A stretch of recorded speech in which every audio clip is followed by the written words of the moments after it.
Então vamos lá. Vocês conseguem ver? Sim. Sim. Então vamos lá. Então, continuando aqui, você pode passar aí, Diego, por favor? Passo.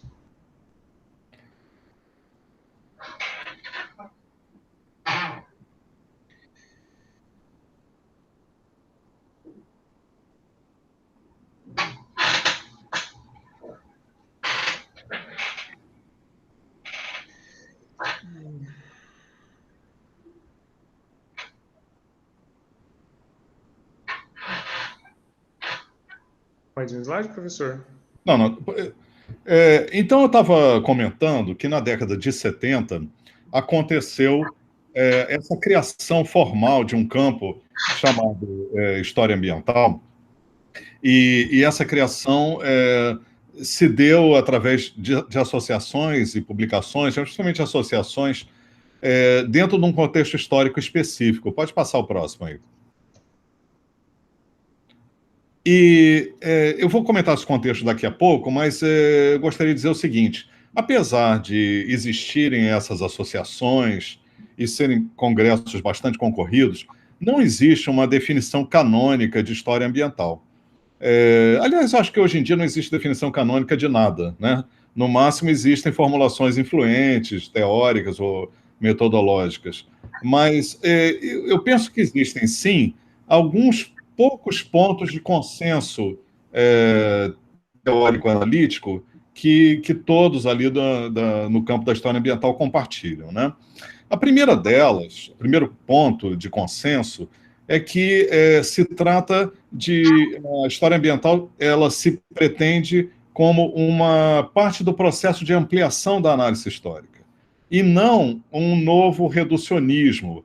Ou seja, a história não a questão não é buscar no ambiente ou na relação com o mundo biofísico a causa e a explicação de todo o conjunto da vida histórica, mas sim introduzir o ambiente, o mundo biofísico, como mais uma das dimensões fundamentais da análise histórica. Se a gente acompanha como a análise histórica formal, né, entre os historiadores aconteceu desde o século XIX, ela era muito voltada para grandes personagens e grandes estados no século XIX. Depois houve a introdução da dimensão econômica, né, da história econômica, houve a introdução da dimensão social, houve a introdução da dimensão cultural, do cotidiano, do dia a dia, do vestuário, da alimentação, etc.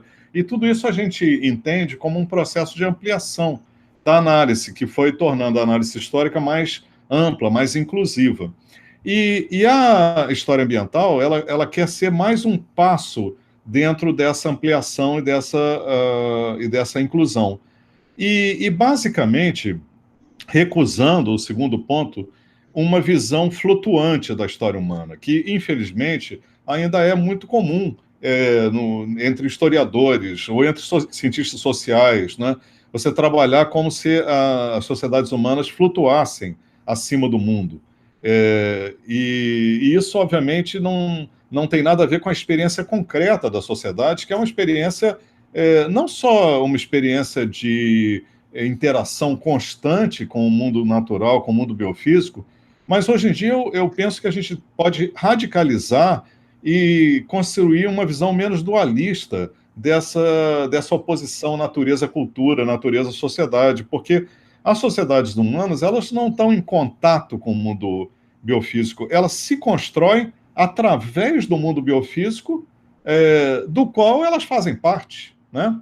Nós não estamos em contato com o mundo biofísico, nós somos o mundo biofísico, nós fazemos parte do mundo biofísico e construímos as nossas sociedades ao longo do tempo através, né, através do mundo onde vivemos, que é esse mundo que a gente pode chamar biofísico, ou ecossistemas, ou territórios, etc. Né? E então, recusar uma visão flutuante. E o outro ponto é reconhecer a agência histórica do mundo não humano. Isso, como a história ambiental nasceu muito no campo dos departamentos de história mesmo, né, entre os chamados historiadores, esse foi uma batalha que nós tivemos muito com leituras mais conservadoras, né, e reações mais conservadoras dentro do próprio campo da história.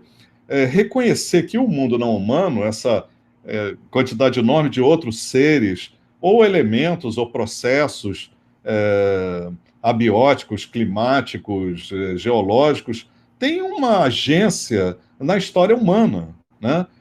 Por exemplo, foi muito difícil os historiadores reconhecerem a importância fundamental dos micro-organismos na conquista colonial do que hoje a gente chama de Américas, né? Isso é uma coisa que a história vem percebendo cada vez mais. O professor Ballet chamou atenção, né? A contribuição do Crosby e outros, vem chamando atenção para como foi fundamental a questão epidemiológica, o choque epidemiológico, para nós entendermos a conquista desses enormes territórios por sociedades, países europeus. Mas houve muita dificuldade, muita reação. E eu penso que essa reação ela vem diminuindo até pela própria, a própria característica, né, da vida cotidiana no que a gente pode chamar de antropoceno, porque nós estamos vivendo aqui uma situação inequívoca, né? Quer dizer, estamos aqui testemunhando como o mundo não humano, o mundo dos seres microscópicos, né, dos vírus, tem uma agência gigantesca na nossa vida agora, com a pandemia, com o isolamento social, etc, etc, né? Eu até costumo comentar com os alunos, né, e colegas, que força política e militar seria capaz de fechar países inteiros, impedir voos transcontinentais. Uma força, não é força militar e econômica capaz de fazer isso no mundo humano, mas um micro-organismo conseguiu fazer, né? Então, existem N exemplos de agência do mundo humano, do mundo não humano, na história como um todo, na história humana, e isso alguns exemplos a gente vai comentar daqui a pouco. Pode passar. Então, existe também muitos esforços de teorização e de construção metodológica, né? Quando eu digo que não existe uma definição ou uma metodologia canônica, não quer dizer que não existam esforços. E existe uma leitura que foi proposta pelo Donald Worster, que é um historiador norte-americano, ambiental norte-americano, que ela é bastante influente, porque ela é muito funcional, ela é muito ampla, ela se adapta a várias situações. E, basicamente, é a ideia dos 3 níveis que ele fala, né? Que a história ambiental é uma análise histórica que considera sempre a interação dinâmica entre 3 níveis de fenômenos, que estão sempre presentes de uma maneira misturada, né? De uma maneira entrelaçada na vida social. As estruturas e os processos biofísicos, né? Tudo que tem a ver com o biológico, com o bios, né? E com o mundo físico, obviamente. As estruturas e processos socioeconômicos, que são diferentes de acordo com as diferentes sociedades, os diferentes modelos e os diferentes momentos, né, na trajetória dos seres humanos, e as estruturas e processos cognitivos, ideológicos, culturais, nesse sentido do pensamento, né? Então, em qualquer situação histórica que a gente observe, há um entrelaçamento dinâmico entre esses 3 aspectos, né? O biológico, o biofísico, o socioeconômico e o ideológico estão presentes. A gente, na análise, dependendo de cada tema, de cada situação concreta que a gente esteja estudando, pode colocar um pouco mais de ênfase nos aspectos ideológicos ou nos aspectos biofísicos, depende do que a situação está trazendo, ou nos aspectos socioeconômicos, né? Existem N exemplos. Por exemplo, uma discussão que o Marshall Sahlins, aquele antropólogo, dizia: algumas sociedades que comem carne de cachorros e outras não. Não há um impedimento biofísico, né, para comer a carne de cachorro. Então, você tem que entender isso na esfera da cultura, na esfera também do socioeconômico. Existem outras situações em que há uma impossibilidade biofísica, né? Por exemplo, por que não se desenvolveu a agricultura no Ártico, né?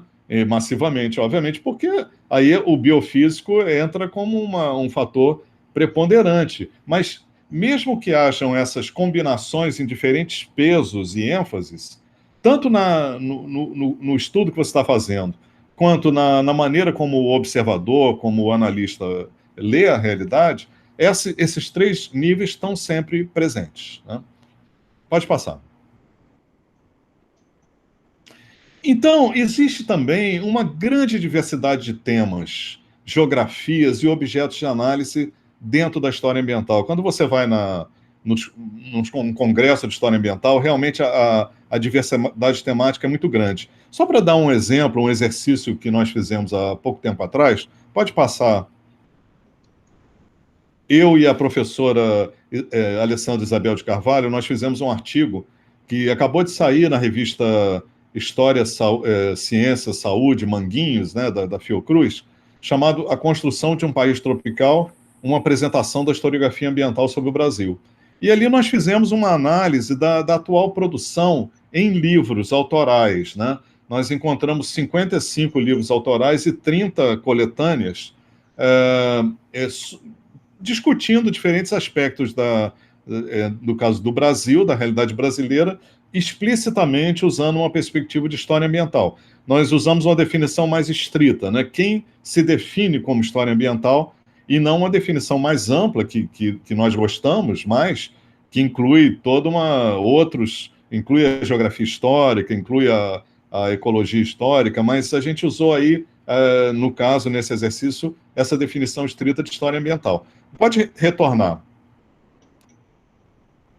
E aí, essa produção que já existe aí de uns 55 livros da história ambiental sobre o Brasil, a gente vê aqui, nós agrupamos em alguns temas e a gente vê a diversidade temática, né? Florestas, agricultura e pecuária, biodiversidade e extrativismo, dinâmicas urbanas e industriais, regiões, territórios e sociodiversidade, e ideias e movimentos ambientalistas ou conservacionistas. Então, aí a gente tem uma amostra de que é um campo bastante diversificado. Pode avançar.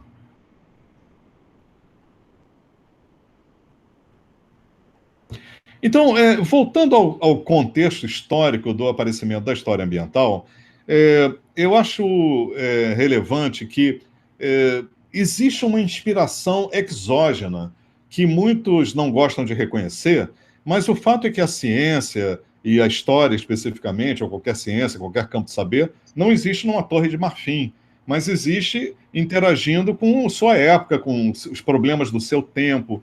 E na década de 1970, quando criou-se, né, formalmente esse esforço da história ambiental, foi um momento de grande explosão no espaço público do mundo biofísico na política, né, na cena política. Toda a explosão dos problemas ambientais, das discussões ambientais, começa uma discussão sobre inverno nuclear, sobre mudanças climáticas, sobre radioatividade, e essas vozes das ruas, eu creio que foram importantes para produzir uma inquietação em historiadores e cientistas sociais naquele tempo, para tentar encontrar todo esse debate que está acontecendo na sociedade, nas ruas, o que nós temos a dizer a respeito, né? Mas seria muito superficial a gente associar apenas a esses fatores exógenos o surgimento da história ambiental. Existem inspirações endógenas, ou seja, desafios e inquietações que levam a uma perspectiva de história ambiental produzidas por profundas mudanças epistemológicas que aconteceram nos diferentes campos da ciência, né? E essas mudanças epistemológicas foram tão fortes que tiveram que desafiar os historiadores, né, e outros campos. Não é à toa que na década de 70 costuma ser também um momento de nascimento do direito ambiental, da sociologia ambiental, da arquitetura ecológica. Diferentes campos do conhecimento se viram desafiados por essa dupla inquietação, né? A que vinha das ruas e a que vinha de dentro das universidades, dos centros de pesquisa. Pode passar. Então, entre essas mudanças epistemológicas fundamentais, que eu acho que desafiaram muito, no caso específico, os historiadores, aparece o rompimento radical com as antigas cronologias nas mais diferentes ciências, né? Uma ampliação da cronologia, dos marcos cronológicos de entendimento do mundo. Isso, é claro que para a história é muito importante, que a história, teoricamente, trabalha com o tempo, com cronologia. Às vezes a gente não se dá conta, mas estudando a história da ciência, a gente vê que há 200 e poucos anos atrás, uma referência do conhecimento da natureza no Ocidente, que é o Buffon, né, na França, ele comprou briga com o establishment, dizendo que não era possível que a Terra tivesse só 6 mil anos de idade, que a Terra tinha que ser mais antiga. E isso ali, por 1800, ele disse que a Terra tinha que ter por volta de 70 mil anos de idade, né? E a gente sabe que do século XIX para o século XX, nós passamos a trabalhar com um planeta de 4,5 bilhões de anos, né? Passamos a trabalhar com um processo de expansão do universo de 13,7 bilhões de anos. A própria presença da espécie humana aqui, nesse planeta, do Homo sapiens, foi ampliada para 200 mil anos, sem falar dos milhões de anos dos hominídeos. Quer dizer, todas as ciências vieram expandindo os seus marcos cronológicos e vendo as coisas numa duração muito mais longa. Eu costumo brincar, ironicamente, com os colegas nos departamentos de história, que os historiadores são os últimos que querem trabalhar no tempo bíblico, né, de 6 mil anos, porque, infelizmente, para grande parte dos historiadores, a história se confunde com o documento escrito, né, com a presença dos documentos escritos. Então, a partir dos impérios ali da Mesopotâmia, do Egito, do aparecimento da escrita, que você tem o início da história. E isso é uma leitura extremamente conservadora e ultrapassada, ao meu ver. Existem muitos métodos de estudo da história que não passam apenas pelo documento histórico. Isso eu acho que, obviamente, a ecologia histórica tem uma contribuição grande, mas eu acho que isso também ajuda a romper aquela ideia da pré-história, né? Aquela ideia da pré-história. Em vez disso, o que vem sendo chamado da grande história, né? A grande história.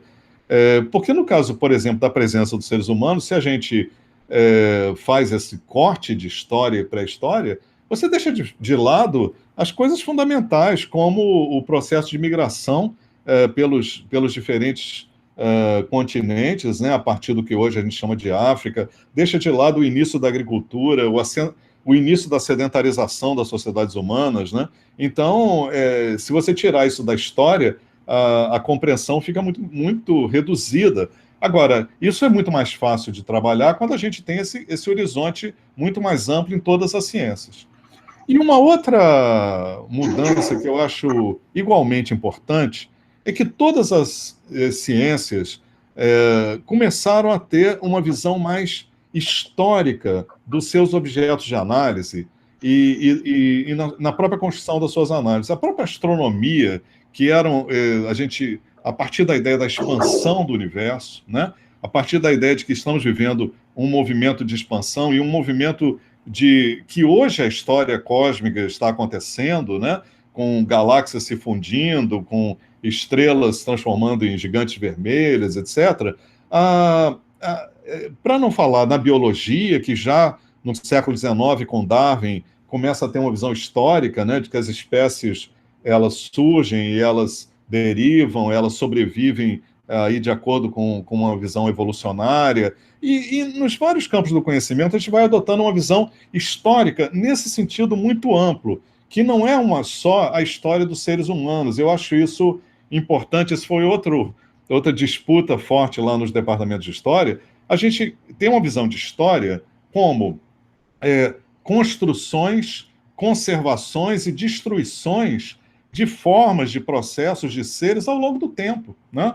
Se essas construções acontecem sem a presença humana, essa é a realidade. Quando elas acontecem com a presença humana, é mais um elemento desse jogo de interações que vem construindo o mundo. Mas se a gente vê a história nesse sentido, ela é muito anterior ao ser humano. A gente pode dizer assim, os movimentos da história do mundo, né, num determinado momento aparece a espécie humana e os movimentos históricos, sociais, culturais, econômicos dos seres humanos vão se interrelacionar com esses movimentos da história do mundo. Tem uma definição que eu gosto muito de um grande historiador da Escola dos Análises, o Leroy Ladurie, e o Leroy Ladurie deu uma definição que eu acho ótima. Ele diz assim, tudo que é função do tempo, tudo que varia, tudo que está sujeito a flutuações é objeto do conhecimento histórico. Né? Ora, o que nesse universo não varia, não é uma função do tempo, não está sujeito a flutuações? Né? Então, tudo é objeto de história. Né? O Fernand Braudel também dizia que o mestre dele, o Febvre, dizia a história é o homem. E aí o Braudel respondia, a história é o homem e tudo mais. Né? O homem e tudo mais. Então, existe um esforço que às vezes vem sendo chamado hoje de Big History, né? da grande história, que tem, aliás, um sucesso até comercial, um sucesso didático, um sucesso na formação assim, do pensamento de pessoas que não são da área acadêmica. Vejam, por exemplo, os livros do Diamond, né? Ou esse livro Sapiens, agora, que está fazendo tanto sucesso, que faz mais ou menos isso, né? Eu mesmo, há mais de 20 anos, que eu dou um curso de curta duração para diferentes grupos, que vem do Big Bang ao Antropoceno, né? A gente fazer essa leitura, a leitura da grande história. É claro que nós, hoje, estamos muito interessados nas sociedades humanas, né? E estamos interessados nas interações que as sociedades humanas estabelecem construindo sua vida através do mundo biofísico. Mas não é necessário que a história, num sentido amplo, seja apenas dos seres humanos.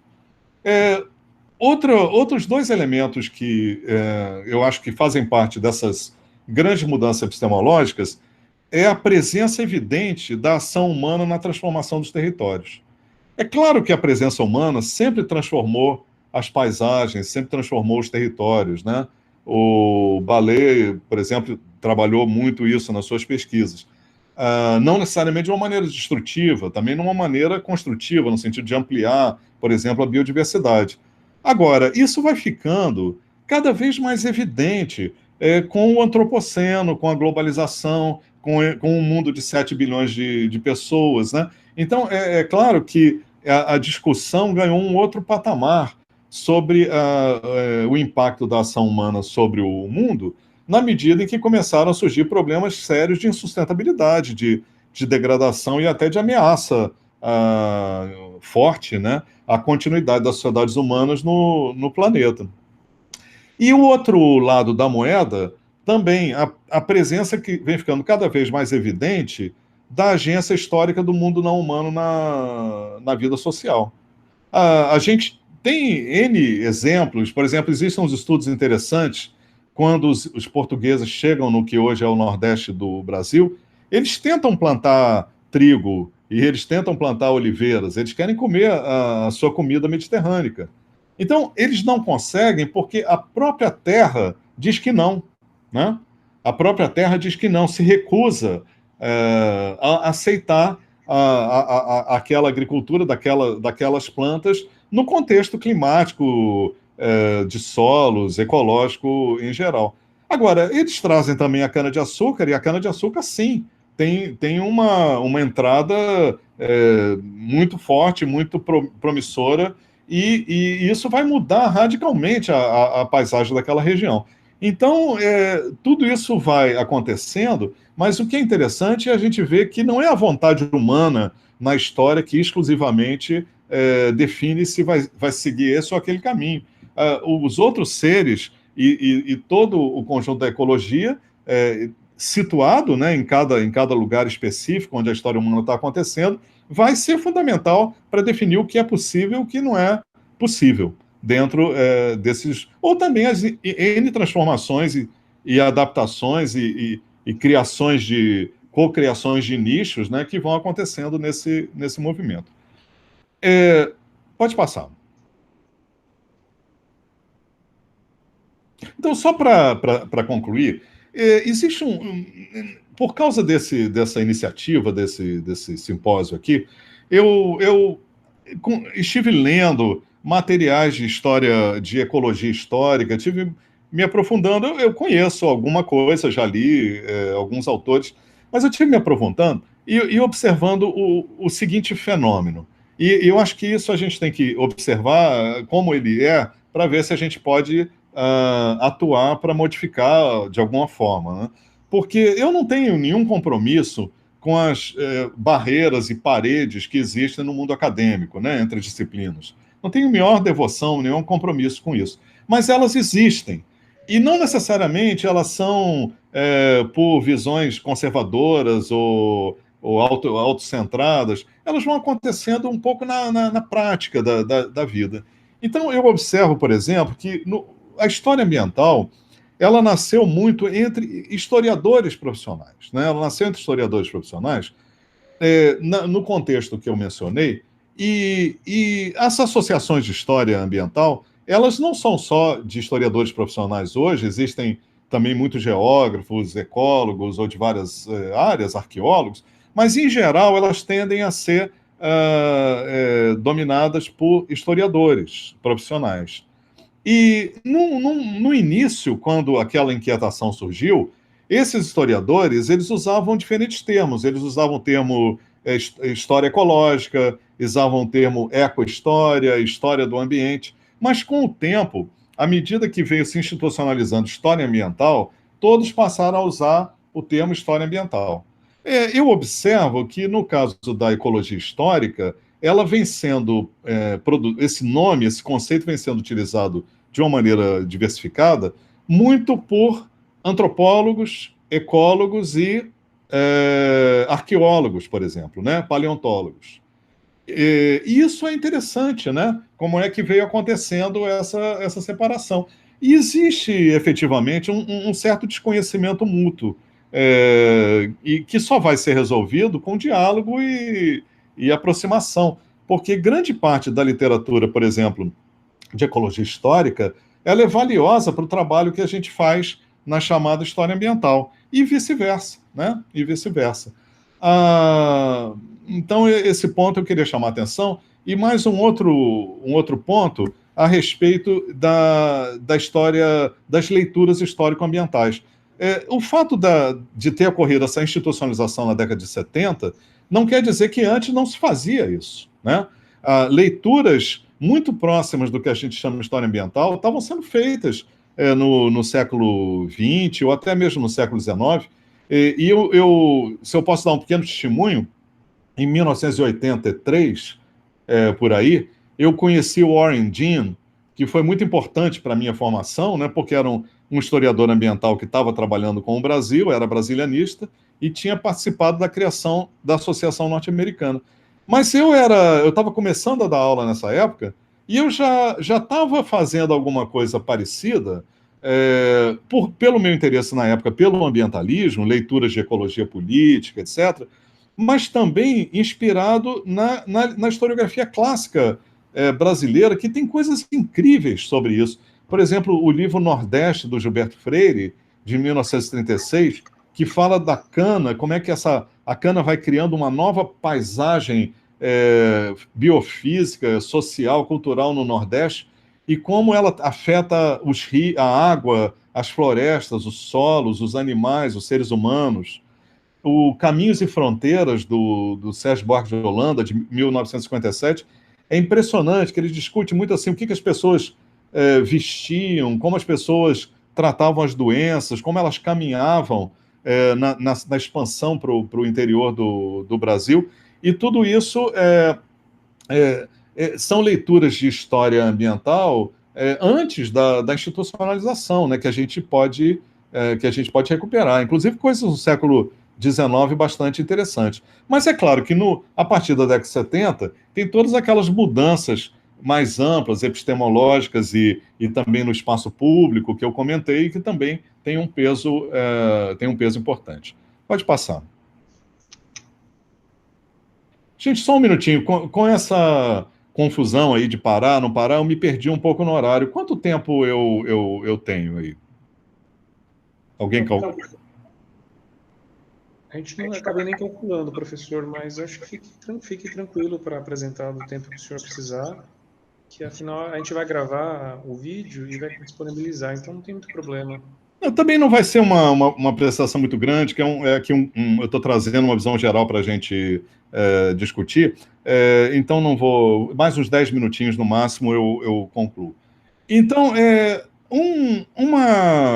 uma percepção que eu venho trabalhando lá no Laboratório de História e Natureza também, que nós temos na UFRJ, com os doutorandos, com os mestrandos, com os colegas, os alunos, é a riqueza da gente trabalhar a história ambiental a partir do território. Porque é no território que tudo acontece, né? A história ambiental, já foi dito muitas vezes, é um conhecimento situado. Ela só faz sentido situada em determinado lugar, em determinada situação geográfica. Mas mesmo quando a gente fala em processos globais, você está falando de uma articulação de diferentes lugares, de diferentes territórios, através de uma circulação interterritorial no sentido geográfico e no sentido também político, né, das definições dos territórios. Agora, no caso específico do Brasil, que a gente está trabalhando mais aqui nesse simpósio, é muito rica a questão territorial, porque, para começar, é o único dos grandes territórios do planeta, dos 5 grandes territórios nacionais do planeta, que está todo ele na área tropical e subtropical, né? Se a gente compara aqui outros grandes países, tem uma parte grande lá em regiões geladas, né? Próximas do extremo norte do planeta. Pode passar. Quando a gente dialoga com a história, como normalmente ela é feita nos departamentos, apesar de que o crescimento, digamos assim, da história ambiental vem mudando isso, vem trazendo novas perspectivas para o conjunto, eu acho, do ensino da história também, mas grande parte da leitura que se faz de território é em imagens cartografias como essa aqui. Pode ir passando. Essa aqui foi produzida na USP na década de 50, que vai mostrando, né, a evolução do território ao longo dos séculos. Pode ir passando. Pode passar. Né? Volta aí um. Até chegar ao momento em que o Brasil se torna um país independente. Tem aí 3 grandes problemas. Primeiro, uma visão essencialista, né, do território. Parece que ele, no século XVI, ele já é como ele é hoje e vai sendo preenchido. É claro que não é assim, né? O território vem se modificando com o tempo da América Portuguesa. Segundo, eu acho que esses mapas, eles superestimam a presença do mundo colonial, da conquista colonial, na modificação do território. Há um sobredimensionamento. E tem um problema gravíssimo, que é que desaparecem as sociedades indígenas, né? Não existem aqui, você vê, é como se fosse um espaço branco e o colonialismo vai construindo o seu território dentro desse espaço branco. Agora, é interessante que mesmo quando você tem uma visão, pode passar, mais atual, essa aqui, que é um mapa feito por uma geógrafa francesa, Martine Drolers, você vê que eu acho aqui uma visão mais realista do que era o processo de territorialização, de ocupação desse continente aqui na América do Sul Oriental, onde o Brasil foi construído. Era mais ou menos assim no começo do século XIX, nessas áreas aqui cinzentas, com grandes sertões, né, com grandes áreas, com muito pouca presença eurodescendente, muito pouco domínio eurodescendente, nesses grandes sertões, onde tinha uma densidade muito grande de vida da fauna e da flora, e tinha também sociedades indígenas, né, muito diversificadas. Mas você vê, esse mapa que é mais realista do ponto de vista da ocupação colonial do território, ele padece do que, para mim, é o problema maior, na nossa perspectiva aqui do nosso simpósio. Pode passar. Que é deixar de fora esse caleidoscópio aqui de formações ecológicas, né? Toda essa diversidade ecológica do território, ele desaparece naquele mapa político, né? Naquele mapa vazio. E grande parte da historiografia, infelizmente, ainda é feita no mapa vazio, numa visão vazia do território. Pode passar. Hoje em dia existe essa agregação aqui em 6 biomas, que eu acho ela interessante para fins didáticos e para pensar o país como um todo, mas para trabalhar com mais profundidade, ela não é muito útil, né? Porque é claro que... Pode passar. Esses biomas têm áreas, domínios, áreas nucleares, mas tem muitas áreas de transição, com mosaicos de diferentes ecossistemas, né, que estão dentro dos diferentes biomas. E quando você vai trabalhar numa escala menor, numa escala mais local, ou numa escala micro-regional, você precisa ver a coloração do território naquela escala, né? Às vezes aí os biomas não ajudam muito. E às vezes até na própria... Pode passar. No Nordeste, por exemplo, né, se usam normalmente outras categorias, como agreste, zona da mata, enfim, que não estão dentro dos biomas. Pode passar. Fica de fora também esse incrível sistema hídrico, né? Essas bacias que, sem elas, é impossível entender a história do Brasil. E aí eu recomendo, quem tiver mais interesse, eu até participei, fui um dos organizadores de um dossiê na Revista Brasileira de História, há uns 2 anos atrás, chamado Rios e Sociedades, mostrando como é fundamental a presença desses rios para a gente entender todo o movimento, né, de territorialização, seja das sociedades indígenas, seja das sociedades que vêm com a conquista colonial. Pode passar. E é claro, aí não é a natureza, obviamente, são sociedades humanas, descendentes de processos de ocupação de longuíssima duração, mas naqueles mapas fica de fora esse outro caleidoscópio aqui de sociedades humanas diferenciadas, com línguas, com culturas materiais, com práticas culturais diferentes, e que são muito facilmente colocadas nesse saco de gato do índios, né? E eu acho que certamente é preciso uma outra leitura dessas sociedades na história do território brasileiro, e um ponto fundamental é entender melhor cada característica específica de cada sociedade situada aqui dentro de determinado tronco linguístico, e tantos aqui conhecem isso muito, muito melhor do que eu, aqui participante do simpósio. Mas o mesmo precisa ser feito, por exemplo, com os africanos que chegam aqui, né? Que vêm de lugares diferentes, culturas diferentes, e até com os próprios europeus, que também vêm de culturas europeias diferentes e civilizações materiais diferentes. É preciso uma visão muito mais precisa, menos estereotipada da história. Eu acho que a gente precisa de uma visão muito menos estereotipada do conhecimento histórico. Pode passar. Então, a ideia central é recusar a visão de um território vazio, abstrato e passivo, e entender que a construção histórica de cada sociedade acontece em lugares cheios. Os territórios são sempre cheios. Independente da presença humana, eles são cheios, né, de vida não humana. Quando as sociedades humanas territorializam, transformam aqueles espaços em lugares, em territórios no sentido social, humano da palavra, elas adicionam aquela interação dinâmica, adicionam elementos que vêm com as características da ação humana, né? Com as características da ação humana que passam pela questão da linguagem, da cultura, das relações sociais diferenciadas, etc. Mas é claro que também a constituição biológica dos seres humanos e a realidade ecológica dos seres humanos, né?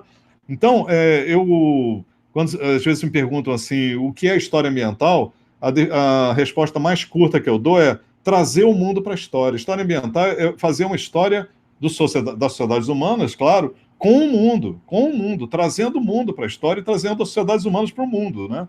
E esse mundo é sempre cheio, diversificado e dinâmico. Pode passar. Eu gosto muito dessa frase do Levi-Strauss, né, que ele fala, o final, que ele fala um mundo feito de formas, de cores, de texturas, de sabores e de odores, né? Esse mundo, muitas vezes, ele não aparece nas ciências sociais, né? Na antropologia, talvez há uma tradição mais antiga, né, de trazer esse mundo para a história, para o conhecimento das sociedades, através da civilização material, através da cultura no sentido de construção de formas de vida, de alimentação, de sobrevivência, etc. Mas muitas vezes na historiografia, na sociologia, esse mundo de cores, texturas, sabores e odores não aparece. Ele não aparece. É como se nós vivêssemos num mundo cinzento, né? Um não mundo, e só o ser humano é que fosse o construtor de mundos. Pode passar.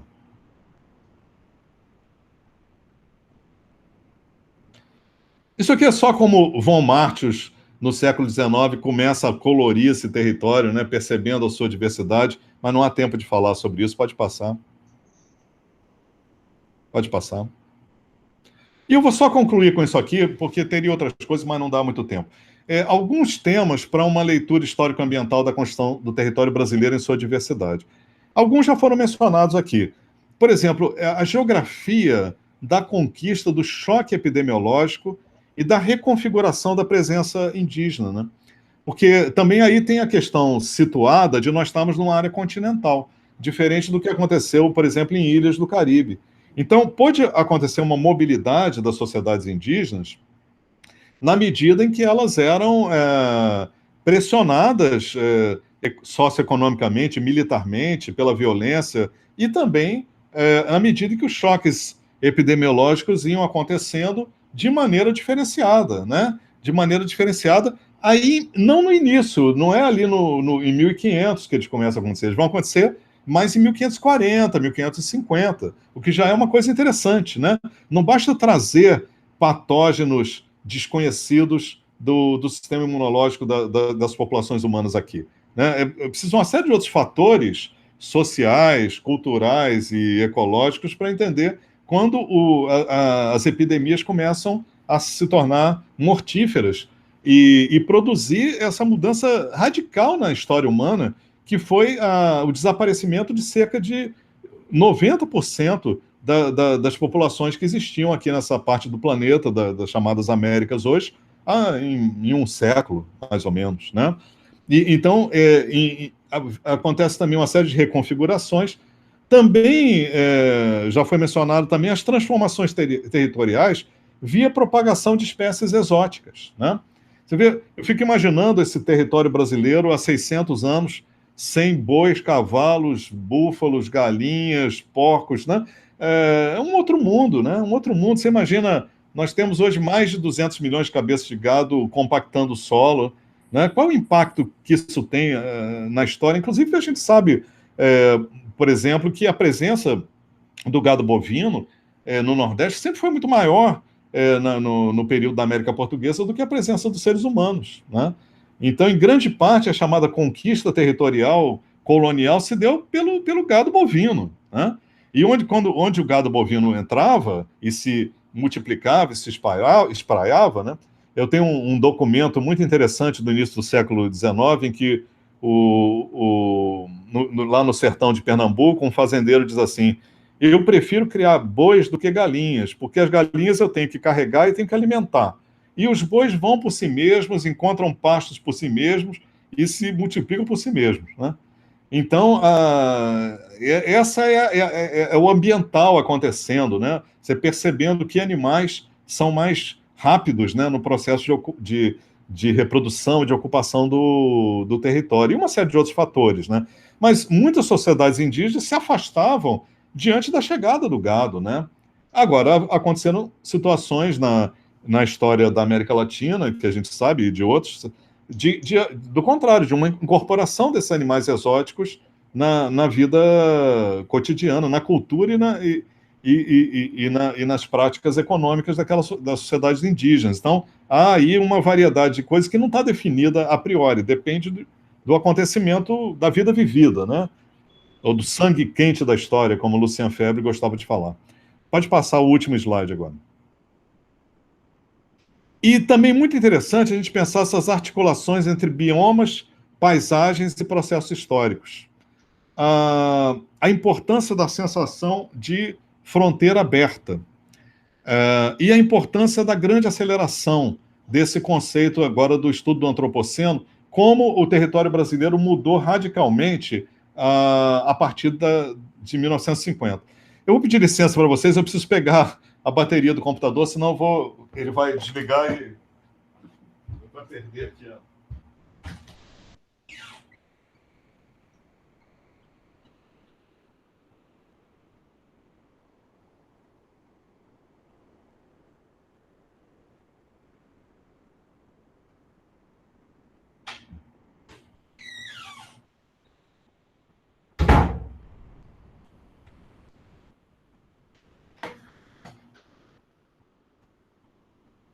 Problemas da era da transmissão online dos eventos, né?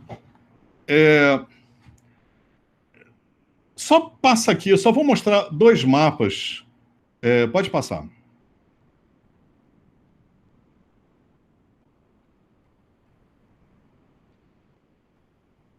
Pode passar tudo isso.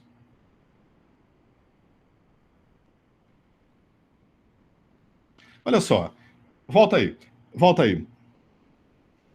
Isso. Olha só, esse mapa, eu acho ele impressionante sobre essa questão do tipo de formação do território brasileiro e a ideia da sensação de fronteira aberta. É um mapa que o IBGE faz do que eles chamam antropização do território. O que, de cara, é um conceito muito discutível, né? Porque aqui desaparecem as sociedades indígenas, né? Como se elas não fizessem parte do antropos, né? Elas não fossem antropos, né? Mas, pelo menos aqui, eles colocam um colorido dos diferentes biomas e grandes formações ecológicas do território.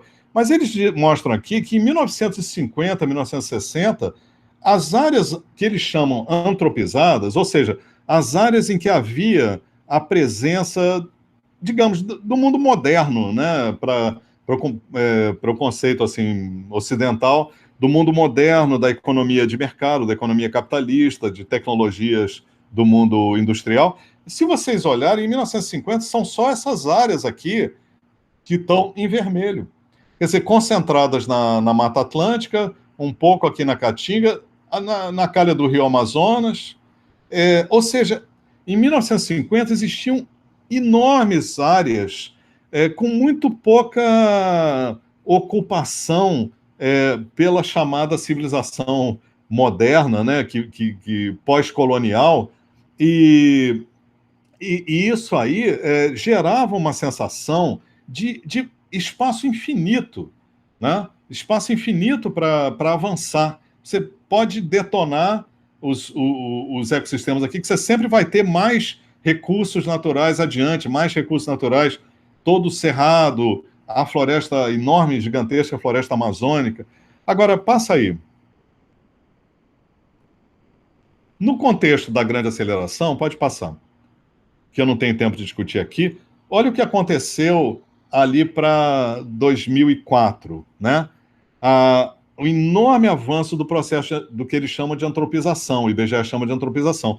A Mata Atlântica foi quase toda convertida, né? Só tem algumas áreas protegidas aí, que somadas dão aí uns 13%, todos os fragmentos. Houve uma enorme entrada pelo Cerrado, né? O Cerrado perdeu praticamente 50% da sua cobertura anterior, com a expansão da soja, e aqui é uma das grandes fronteiras do agronegócio hoje em dia, né? E a floresta amazônica começou a ser atacada, né, por essas práticas muito destrutivas. A floresta amazônica começou a ser atacada aqui do sul para o norte, através desse chamado arco do desmatamento.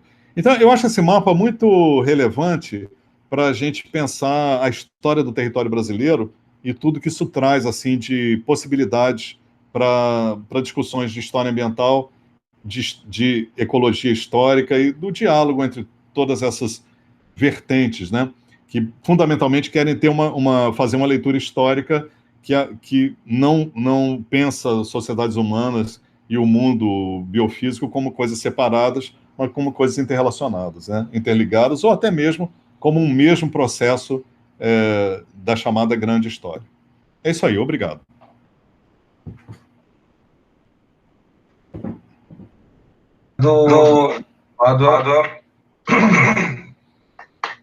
E a gente pode começar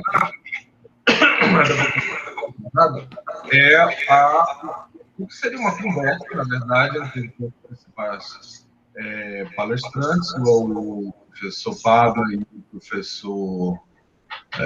e o professor Balé, e ao final, do meio para o final, quando eu acho que as pessoas tiverem uma ideia de para onde esse debate está indo, a gente pode fazer uma ou duas perguntas, talvez 3 no máximo, né, sobre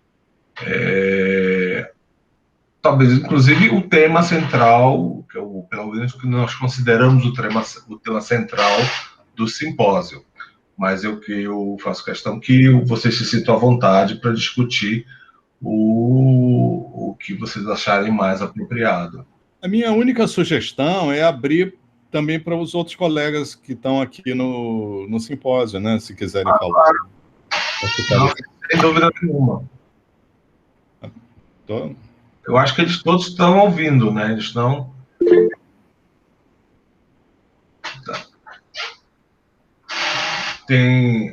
eu acho que estão todos ouvindo, só que alguns fecharam as câmeras e também não estão com o microfone aberto, mas a hora que eles quiserem fazer alguma entrada, a Regina já falou que ela gostaria de fazer uma pergunta.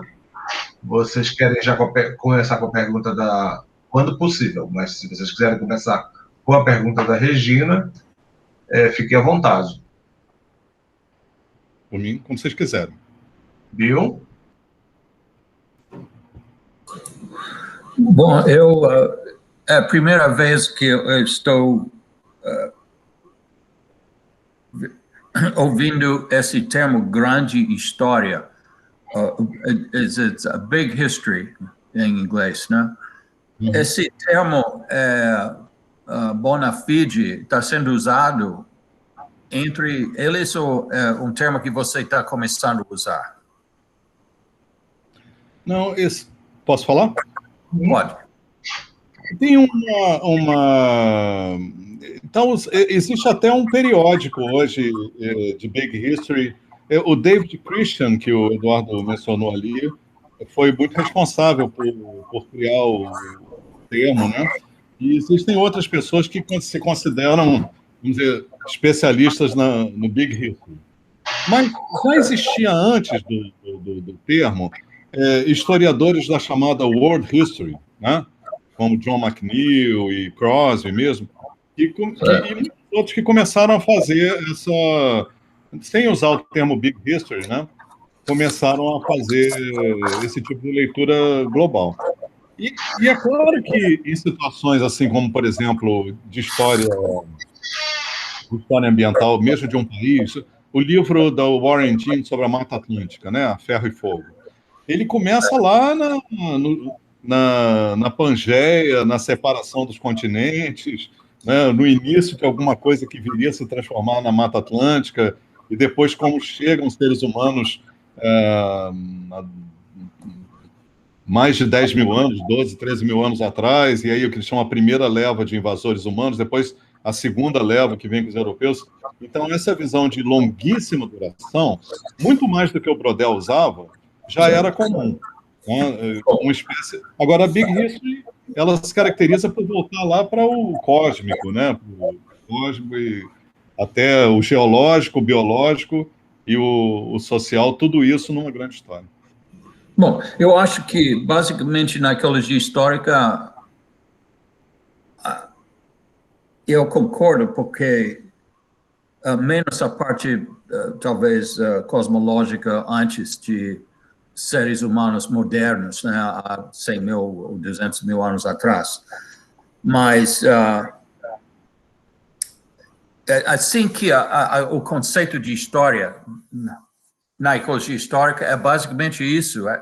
Não tem uma separação paradigmática entre pré-história e história. Estou usando a palavra pré-história porque não tem palavra melhor, e temos essas barreiras acadêmicas que criaram essas divisões.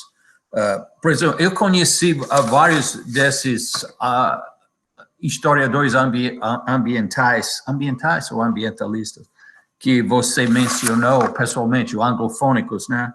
Conheci Warren Dean e gostei muito desse Ferro e Fogo. Conheci Donald Worster e gosto do trabalho dele, especialmente dessa biografia de John Wesley Powell, que era um dos fundadores de antropologia americana antes de Boas, né? Por bem que seja, o interesse de Worster não foi na contribuição antropológica, tanto quanto na contribuição dele para conhecer o Grande Canhão, né? John Wesley Powell, primeiro o diretor do Bureau de Etnologia Americana, e fazia parte do reconhecimento nacional geológico no século XIX nos Estados Unidos. E Eleanor Melville conheci bem, porque incluímos um capítulo dela no livro que editei nos anos 90 sobre ecologia histórica. E ela escreveu sobre a chegada de carneiros no México e como os carneiros transformaram bastante aquele ambiente lá. E finalmente conheci brevemente Crosby, quando ele veio aqui para Tulane e deu uma palestra há uns 10 anos atrás, por aí. E, para o meu entender, nós já tivemos um pouco dessa conversa na Genebra, estou me lembrando, com Charles Mann sentado na frente da gente, eu pensando que ele está fazendo notas para o próximo livro dele, para falar da nossa conversa. Mas, e provavelmente vai aparecer, quem sabe, esse cara publica muito, né, para o mundo popular. Mas a minha impressão é que a história ambiental é feita por historiadores, na maior parte, como você falou. E dentro disso, não se geralmente colaboram, como, por exemplo, se faz na ecologia ou na antropologia, especialmente a arqueologia, em que eles... cada pessoa faz algo diferente e produzem um paper, um livro cumulativo vindo de várias tecnologias específicas que nenhum deles domina todos, né? Então, tem muito em termos de colaboração, mas na poesia, na literatura, e nas outras chamadas humanidades, como a gente diz aqui. Tem outra palavra no Brasil para isso, né? Belas artes, eu acho, né? É isso? Não, o que é isso? Belas artes, não. Aqui não tem essa separação, né? Porque as humanidades incluem as ciências sociais e a história também, eu acho, né? Ok. Mas humanidades incluiriam arqueologia também? Eu acho que sim, né? Seria arqueologia clássica. Estrutural também, né? Nos órgãos de fomento, CNPq, né? Tá tudo meio junto, assim. Essa arqueologia antropológica aqui, nos Estados Unidos, pelo menos, é diferente da arqueologia clássica, por exemplo, que é dos antigos gregos e romanos, e a egiptologia já é outra coisa, não é antropologia arqueológica. Mas o que eu falo assim? É que geralmente eles não trabalham juntos ou em equipes, né, e publicam juntos, mas publicam individualmente as suas especialidades. E no caso desses historiadores que mencionei, as especialidades são nos documentos, né, e geralmente no período pós-contato dos grupos indígenas, que não tinham sistemas para a gente cavar dentro para saber do passado. Mas essa definição de grande história é generosa, eu concordo com isso, porque para a gente compreender o passado, por exemplo, de grupos indígenas que não aparecem no mapa lá, nem as paisagens que, em certos casos, eles teriam criados, é necessário usar outras ferramentas que não têm documentos. O único documento que tem do século XVI é de Carvajal, descendo o rio Amazonas, na viagem de Orellana, mas eles não entraram no interior dessa grande bacia amazônica, né, no Brasil, no que é o Brasil de hoje em dia. Então, e depois, na próxima viagem que chegaram pessoas indo em outra direção, por exemplo, daquele cara de Belém que foi para o Equador, como era? O Pedro Teixeira. Teixeira. Tinha sumido muita gente, né? Então, não tem a mesma documentação. Para você conhecer essa história, esses documentos que se separam por 50 anos, por aí, não são suficientes para conhecer. A gente precisa usar outras ferramentas arqueológicas, por exemplo, através de escavações, distribuições de espécies de longa vida, como a castanheira do Pará, e também as próprias línguas existentes hoje em dia, em que se pode reconstruir palavras que indicariam que os fenômenos indicados por essas palavras hoje em dia, que são cognatas, existiam naquela época também, antes da chegada dos europeus. E a gente precisa colocar tudo isso junto. Eu acho que, para mim, isso é ecologia histórica, é um exemplo. E a história ambiental, para mim, é muito útil também para contribuir mais ainda para conhecer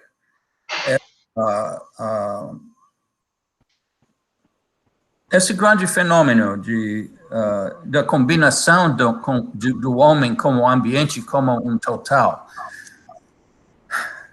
E fora disso, eu penso na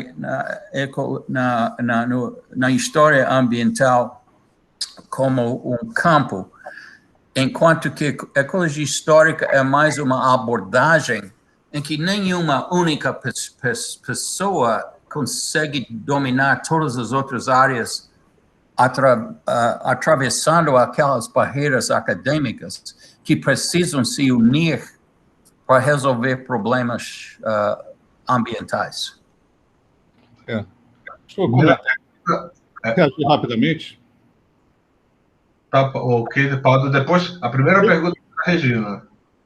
Então, eu achei muito interessante. Continua sendo uma área, chamada história ambiental, mais de historiadores, mas tem cada vez mais geógrafos e pessoas de vários campos também, né? Verdade. Agora, de lá para cá, mudou bastante, viu, Bill? Ficou muito mais amplo. Então, esse tipo de trabalho coletivo existe também, né? Ou trabalhos de colaboração interdisciplinar. De qualquer maneira, uma coisa que eu vejo é que quando você quer trazer o território para a história, que essa proposta da história ambiental, você tem que dialogar com quem conhece vários aspectos do território que você não conhece, né? Botânica, geologia, climatologia. Então, o que eu vejo na prática é que a gente procura colegas nessas áreas para dialogar, ou procura bibliografia e vai fazendo o possível, né, para dialogar. Aí é que eu vejo um potencial riquíssimo de diálogo, porque, por exemplo, quem tem uma formação em ecologia, às vezes a gente pode trazer coisas da sociologia, da história, que a pessoa não conhece. Aí diálogos depende também do lugar que você está estudando. Tem situações muito mais recentes, né? Muito mais próximas. Você pode fazer leitura da paisagem, você pode fazer história oral também, história oral né? E já estão se formando alguns projetos que são muito bonitos, porque envolvem pessoas de várias áreas tentando decifrar a história, por exemplo, de um vale ou de um rio. Então, é por aí, né? Regina? Bill, você quer responder? Bom, só diria que eu penso nesse livro recente que publicamos, em que eu tenho as duas contribuições, métodos na ecologia histórica, basicamente tenta unir todas essas áreas de interesse, por exemplo, que a gente tem em conhecer paisagens, como Rosten, o arqueólogo, chama naquele livro Invisíveis. E essas paisagens invisíveis estão naqueles mapas que você mostrou, Jorge. Essas paisagens que são desconhecidas, geralmente consideradas, vamos dizer, como a mata bruta, ou mata ombrífera, ombrífola, de classificações que vêm dentro de essas disciplinas bloqueadas por barreiras acadêmicas apenas, enquanto que é preciso unir e destruir essas barreiras para a resolução de determinadas interações entre pessoas e os ambientes locais. Regina?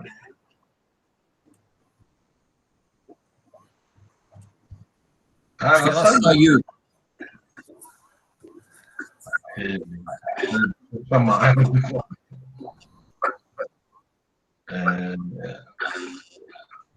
Participando. Regina, sua vez. Regina? Regina, você está ouvindo? Desculpem, é que eu fui acionar meu microfone e desliguei, perdão. Eu estou, vocês estão me ouvindo? Não, estamos sim. Alô? Vocês estão me ouvindo? Todo mundo. Sim? Estão me ouvindo agora? Estamos. Bom, obrigada. Eu queria fazer Estou ouvindo. uma observação. Boa tarde a todos. Um exemplo, professor Ballet, dessa união de pesquisadores na história ambiental, né, com outros, seria, por exemplo, o caso do Cerrado, em que um professor da Univangélica, da Universidade Estadual de Goiás, o Sandro Dutra, que é um historiador ambiental, tem cada vez mais se unido a equipes interdisciplinares, né, produzindo livros e estudos sobre o Cerrado. Então, esse é só para dar um exemplo. Eu gostaria de perguntar para o professor Ballet, que a sua equipe realiza de biodiversidade. O senhor fala muito em um aumento numérico, né, quantitativo da biodiversidade. Uma dúvida que eu tenho é que biodiversidade, às vezes eu converso com alguns biólogos, principalmente, por exemplo, gente ligada à ornitologia, e é complicado se pensar a biodiversidade apenas quantitativamente, porque, às vezes, alguns biólogos alegam que, quando esses inventários são feitos da quantidade de espécies, e aí se avalia que tem muito biodiversidade, mas que, na verdade, há uma extinção das espécies mais endêmicas e mais frágeis, e que, na verdade, aumenta o número porque houve um espaço. Então, que há uma perda, na verdade, qualitativa da biodiversidade, mesmo nos casos em que há um ganho quantitativo de número de espécies em determinada área. Então, a primeira coisa que eu fico pensando é se nesses inventários que a sua equipe faz, se essa avaliação da biodiversidade é quantitativa só, ou se há elementos qualitativos, né? Porque uma das coisas importantes hoje em dia, com o fato de que cada vez as reservas de proteção ambiental, sejam habitadas por pessoas, ou as áreas de proteção que excluem a presença de habitantes, mas o fato é que, às vezes, algumas espécies endêmicas e em extinção estão numa situação tão frágil, né, que, numa situação ideal em que elas não estivessem tão fragilizadas, fragilizadas, seria possível e até positiva a presença humana, mas que no contexto atual, em que as ameaças são tão grandes e o espaço é tão pequeno, né, que a presença humana seria incompatível com a preservação dessas espécies no sentido qualitativo, né, da biodiversidade aí. Então, eu queria perguntar para o senhor se essas enquetes, se esses inventários, se eles têm um aspecto só quantitativo ou também qualitativo. E para o Pádua, eu gostaria de... quando eu li alguns textos do professor William Ballet, ele lida muito com a noção de paisagens, de landscapes.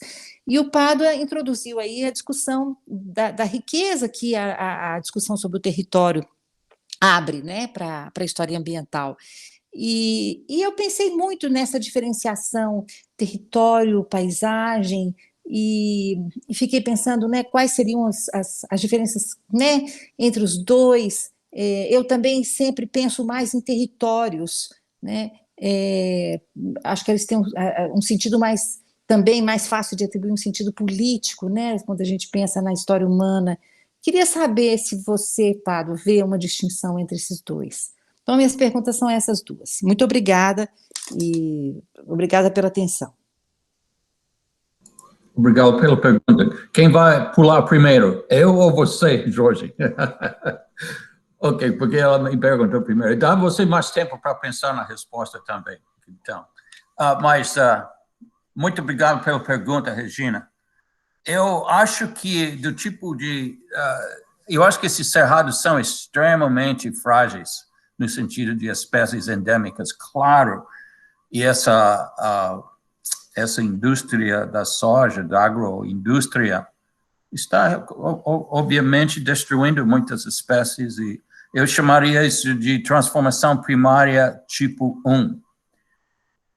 Sobre as interações indígenas com essas áreas e os efeitos que eles teriam tido, eu não sei, mas eu poderia falar um pouco das ilhas de floresta, esses apetes, que o Darrell Posey postulava serem antrópicas. Geralmente, florestas tropicais são relativamente diversas, no sentido de espécies. E naquela slide que eu mostrei, da Bacia do Mamoré, onde tem esses sambaquis, são sambaquis sem conchas, né? São sambaquis de terra e de fato, de cerâmica. 13% desses sambaquis são feitos de cerâmica que as pessoas fizeram lá dentro do solo. E os solos são extremamente ricos e biodiversos em micróbios, mas também a gente sabe que tinha menos de 10 espécies de plantas vasculares dentro desta vasta bacia hídrica do Mamoré, do rio Mamoré, que é um afluente do rio Madeira. E nessa área, então, quando as pessoas construíram esses grandes sambaquis, criaram habitats não inundáveis, onde podia aumentar a diversidade, porque tinha muitas espécies de árvores e tal que tinham sido transmitidas por aves, pelo vento e outros mecanismos de dispersão, para que tenha tido florestas bastante mais ricas do que o ambiente circundante, que foi o ambiente natural original.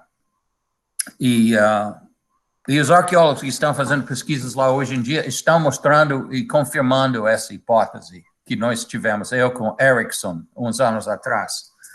Isso seria transformação primária da paisagem tipo 2, em que há um aumento quantitativo e qualitativo no sentido de diversificar o ambiente, se é isso que você quer dizer pela palavra qualitativa.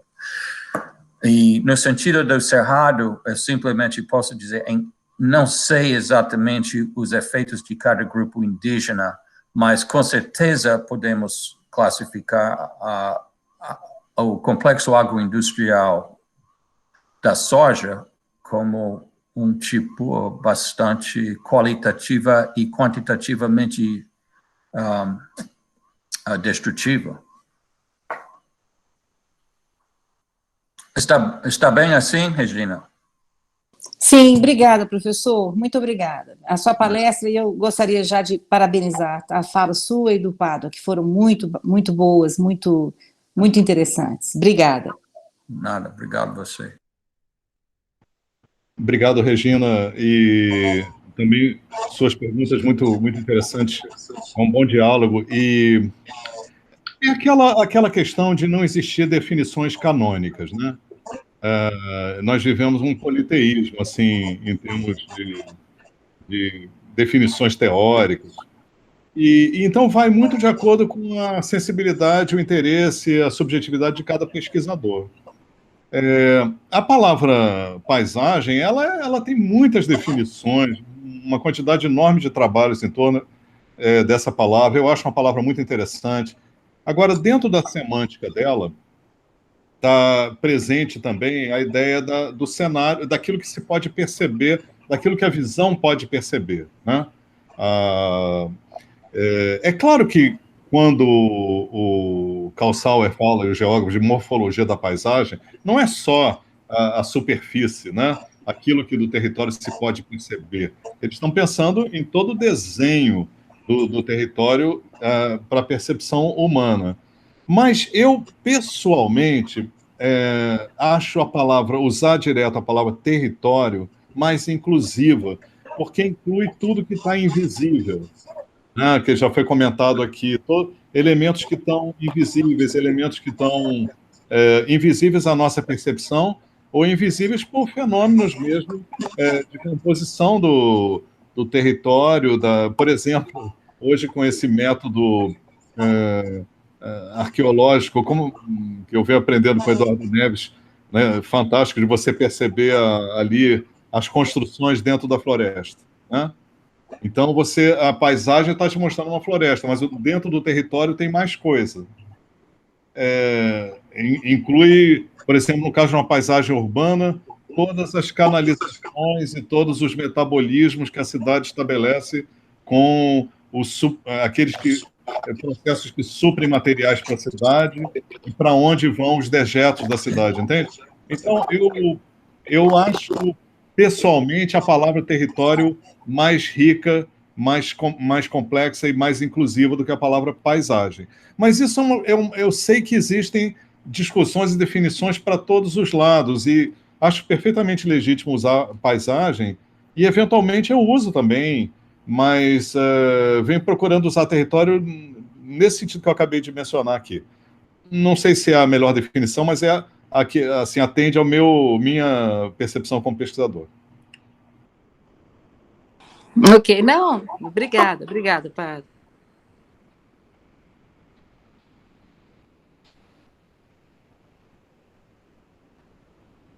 Desculpa, Zé Padre, eu atropelei um pouquinho naquela hora. O Décio agora vai fazer uma pergunta, e quem mais gostaria de fazer uma pergunta?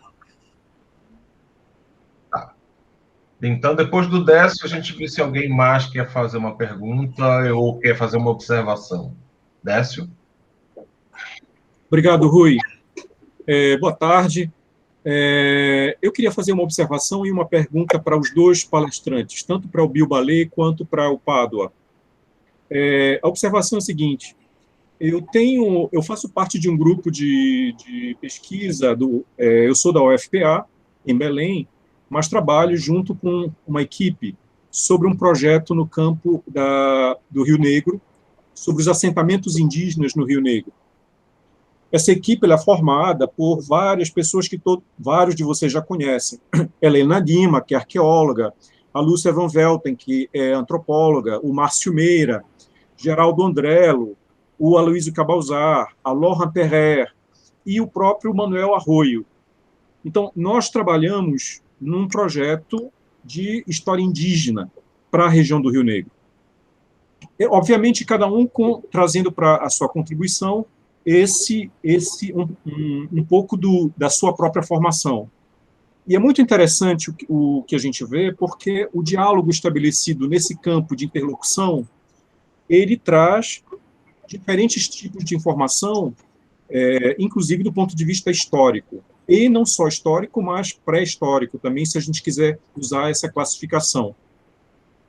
Então, uma coisa que eu estava pensando aqui, quando o Bill Ballet falava sobre as fontes que ele citou sobre o Carvajal, ou Pedro Teixeira, etc., é que nos estudos atuais que a gente está fazendo para a Amazônia, essas trocas, essas interlocuções desses grupos interdisciplinares, com temática, com focos regionais, no caso aqui eu estou falando da experiência que eu tenho com o Rio Negro, ela tem trazido novos tipos de fontes de informação. Eu acho que isso é importante também, porque esse tipo de troca com tipos de fontes de informação toca num problema que interessa a todos aqui, que é justamente a questão dessa multiplicação de fontes de informação que não provém apenas ou da arqueologia, ou da antropologia, ou apenas da biologia, ou então da geografia, etc., mas que realmente trata do cruzamento desses tipos de fontes diferentes dentro de uma interlocução.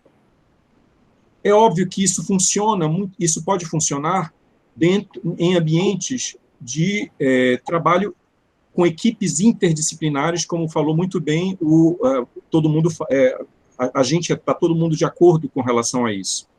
E é óbvio também que um dos resultados dessa interlocução interdisciplinar é a criação de um vocabulário conceitual comum. Isso é fundamental, porque aí paisagem e território, obviamente, vão interagir e a produção de um tipo de conceito ligado à região estudada pelos membros de uma equipe interdisciplinar, tem normalmente uma tendência não a se unificar, mas a encontrar consensos. Eu acho que isso é importante também, e talvez esse também é um dos objetivos do nosso simpósio, começar a pensar nesses consensos. Então, um obstáculo importante que a gente nota no caso específico do Brasil é, primeiramente, a difusão desse tipo de estudo no Brasil. Por quê? Existe uma determinação muito grande ainda, uma separação muito grande das agências financiadoras que separam esses saberes muito bem. Então, todo mundo que trabalha com projetos de pesquisa aqui sabe muito bem que, ou se você vai trabalhar com a CAPES, você vai trabalhar ou no campo das áreas multidisciplinares, que vai ser o pessoal da biotecnologia, das ciências ambientais e etc. Ou você vai trabalhar com o pessoal das ciências humanas, como o Pádua deve ter citado muito aqui. Então, existe uma separação no campo do financiamento, que é um obstáculo enorme ainda no Brasil. Isso aqui, todo mundo experimenta, todo mundo aqui tem essa experiência. Quer dizer, desde que você começa a ultrapassar as barreiras disciplinares, você esbarra no problema das agências de financiamento. Então, isso é uma questão que eu acho que a gente precisa discutir, porque aqui também esse é um fórum para isso. Essa é a primeira coisa, esse é um obstáculo. Um segundo obstáculo importante também é o problema da difusão desse tipo de conhecimento interdisciplinar, ou deste diálogo que nós estamos fazendo aqui, para fora das universidades. É óbvio que eu acho que hoje em dia já existe um grande esforço da parte de arqueólogos, da parte de ecólogos, ou mesmo de historiadores, em difundir ou seja a história ambiental ou a ecologia histórica. Mas, para o grande público, ainda é muito difícil entender a interlocução, o cruzamento desses saberes, porque ele também não é ainda um consenso entre nós. Então, isso aqui é uma questão interessante, e essa é a razão desse simpósio. Então, eu acho que esse obstáculo, são questões interessantes para a gente pensar também do ponto de vista da difusão, até didática, inclusive, nas escolas sobre esse tipo de interação que a gente está fazendo aqui, que deve ultrapassar os muros da universidade. E eu acho que isso é uma coisa importante. E a minha pergunta que eu faço para o Pádua e também para o Bill Ballet é: que tipo de experiência vocês conhecem nessa direção da difusão dessa interlocução interdisciplinar e também do financiamento de experiências transdisciplinares no campo da história ambiental ou no campo das ciências ambientais? Eu acho que isso aqui é uma coisa que a gente podia começar a discutir, colocando talvez as cartas na mesa. Obrigado.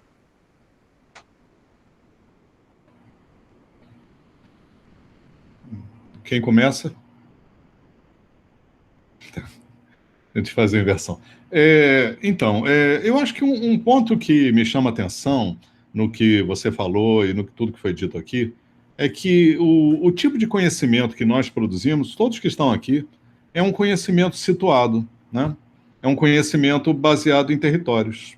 Você vê que você fala projetos coletivos. Eu conheço projetos coletivos interessantes em relação ao Vale do Rio Paraíba do Sul, por exemplo, né? É um outro contexto histórico, né? A presença indígena foi destruída há muito tempo, mas esses eu conheço projetos interdisciplinares que tem gente da geografia, da biologia, da história, e tentando entender a história nesse sentido amplo que você falou, né? A história, como eu entendo também a história como o movimento do mundo, né? O mundo acontecendo no tempo, para a gente entender o máximo possível esse mundo, que é um mundo em movimento, né? Acontecendo no gerúndio, né? O mundo no gerúndio, né?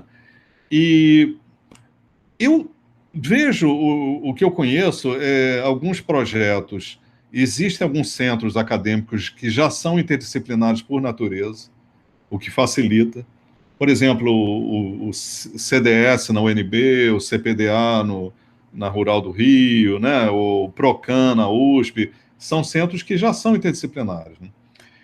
Um projeto coletivo que eu conheço é do Departamento de Geografia e Meio Ambiente da PUC do Rio, e eles fizeram na marra. Eles fizeram na marra. O próprio departamento juntou biólogos e geógrafos, né? E nós temos um laboratório de História e Natureza, que a gente chama no FRJ, que a gente busca o diálogo. O que nós temos lá é, assim, pessoas que vêm da biologia para a história, né? Então, tem a formação da biologia, mas por motivos resolveram se tornar historiadores. Então, aí também há um espaço. Agora, em termos de financiamento, é um grande problema, como você falou, né? Quer dizer, as agências são muito naquelas barreiras disciplinares, né? Eu participei há anos atrás de um esforço, na época, com esses centros que já eram interdisciplinares, junto às agências e ajudou a criar aquela área interdisciplinar que existe, né, na CAPES. Mas nem sempre isso também resolve a substância do problema. Então, a minha resposta, eu acho que a gente tem que fazer na marra, com boa vontade, né, buscar o diálogo. E o que eu vejo também é o esforço. Por exemplo, eu estava falando para o Rui, um dos historiadores ambientais mais brilhantes, eu acho, da nova geração, ele chama Diogo Cabral. Ele foi me orientando no mestrado e hoje ele está produzindo coisas muito boas. E ele produziu, ele é geógrafo também, e ele produziu o melhor artigo do ano na revista Historical Geography. E que é outra área também que a gente tem que dialogar, né? Eu também venho participando dos eventos de geografia histórica, também é um campo de diálogo muito bom. E ele fez um artigo genial sobre o problema das formigas na agricultura na América Portuguesa, que aparece na documentação o desespero dos fazendeiros, das autoridades, e o Warren Dean também comenta isso, né? Até entrou no senso comum, né? A coisa da saúva, destruindo o Brasil, etc. E ele fez um artigo, mas o que ele fez? Ele foi estudar a biologia da formiga, ele se virou, foi em busca de dialogar com ecólogos, biólogos, leu tudo que ele podia sobre a biologia, para entender do ponto de do ponto de vista das formigas, né? Dentro daquilo que eu falei, esse jogo de interações, entre aspas, o ponto de vista das formigas nessa história, né? O que as formigas, qual era a agência, o que elas estavam buscando nessa história, que para nós, para os seres humanos, era visto como destruição da lavoura, né? do solo. E eu vejo também isso, uma interdisciplinaridade que as pessoas fazem na marra, lendo coisas de diferentes áreas, mas é claro que isso tem limites, né? O diálogo interdisciplinar assim, entre pesquisadores é muito mais fácil, mais rico do que a gente resolver ler coisas de áreas que não são da nossa formação.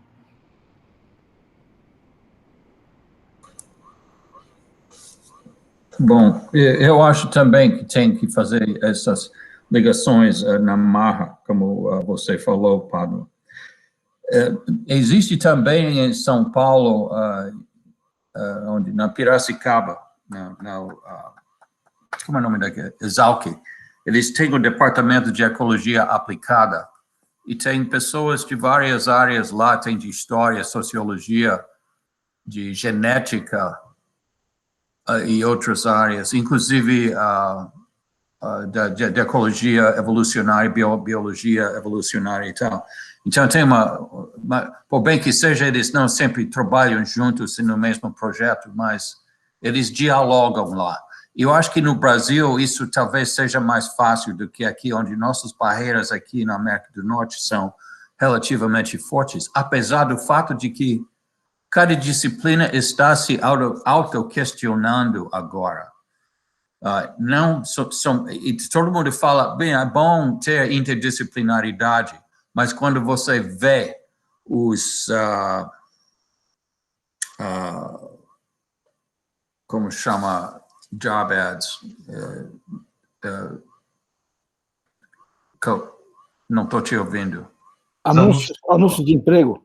Anúncios de emprego. E tem uma outra palavra também, convoca... Editais. Editais. Tem editais para empregos aqui acadêmicos, sempre é para uma área, né? Ou para antropologia cultural, ou para história, ou para sociologia, não sei o quê.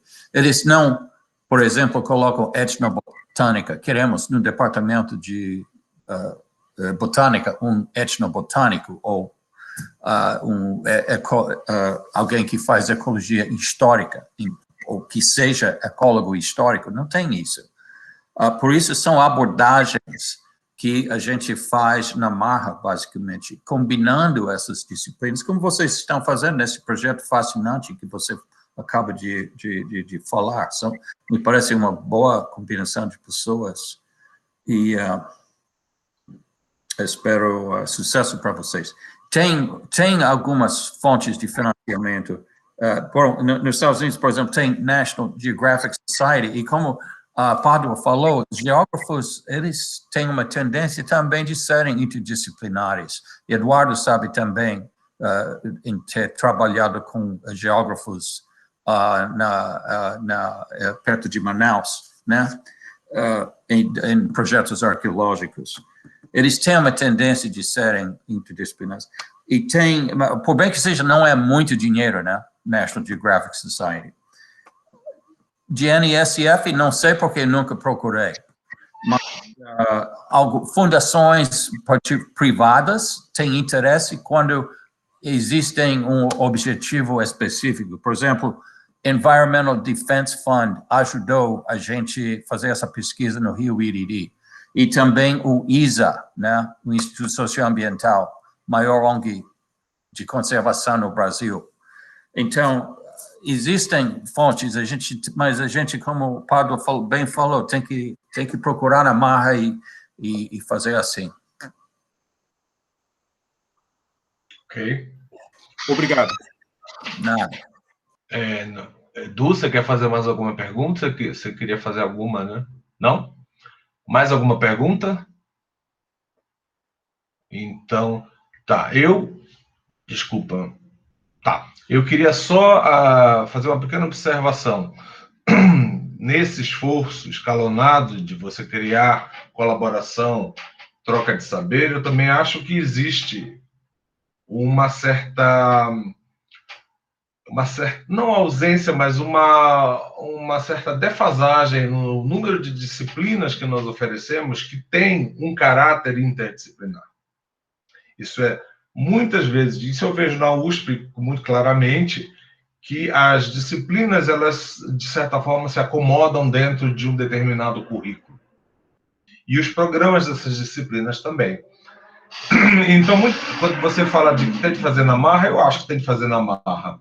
Mas os alunos precisam de um aprendizado mínimo, porque muitos desistem pelo estranhamento com o repertório da outra disciplina, principalmente metodológico, né? Então, eu acho que uma das coisas que eu queria, em algum momento, discutir mais é como você impulsiona a multiplicação de disciplinas que sejam interdisciplinares. Eu tenho como mandamento das minhas disciplinas o estranhamento. Eu não quero aluno lendo e relendo coisas que já leu em outras disciplinas. Eu quero que eles tenham um choque. E a partir desse choque, a gente vai começar a tentar costurar os saberes, a metodologia e o que for possível. Eu uso muito a etnografia nesse caso. Então, é só uma observação, se vocês quiserem comentar. Não? Então... Desculpa, Rui, só para dizer, amanhã a minha fala vai ser justamente nesse sentido aí. A minha proposta é um pouquinho por aí. Espero que... É lógico que são flashes, ainda é um trabalho em progresso, a gente está pensando juntos, e alto, né? Mas era só isso. Tá ótimo. Então, perfeito. Gente, então, muito obrigado. Desculpe as falhas técnicas, mas esse é o nosso admirável mundo novo. E amanhã nós retomamos às 2h. Tá? Quem puder aparecer 1h30, por favor, apareça, porque vai que tem uma outra hecatombe, né? Então... Obrigado, Rui. Foi muito legal. Prazer, obrigado pelas falas. Prazer ver vocês também. Até amanhã. Obrigado, Bill. Obrigado. Muito obrigado pelo convite. Gostei muito do nosso diálogo. Tem sido muito bom ver vocês de novo. Tá? Tchau, gente. Até amanhã. A todos. Tchau. Tchau.